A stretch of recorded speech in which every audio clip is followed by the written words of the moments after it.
Hey guys, Jordan from G-Force. Are you looking to do a Honda K-swap? In front of me I have some products that might help. We have our DIY mount kit, which is comprised of all the components you need to fabricate your own mounts. We have our mount plates. They're laser cut out of 1/4" steel.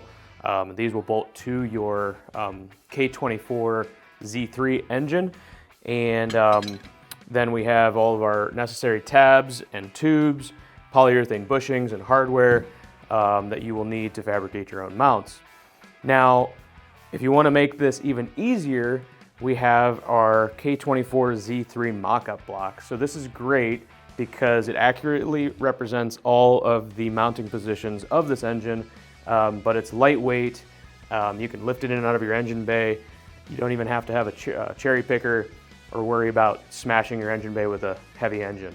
This mock-up block, another thing to note, is that it's made out of steel, so you can bolt your DIY mount kit right to it and then weld on it as well and not worry about it melting like foam mock-up blocks might. So if you want to find out more about our mock-up block and our DIY mount kit, check us out at crossmembers.com. Thanks for watching.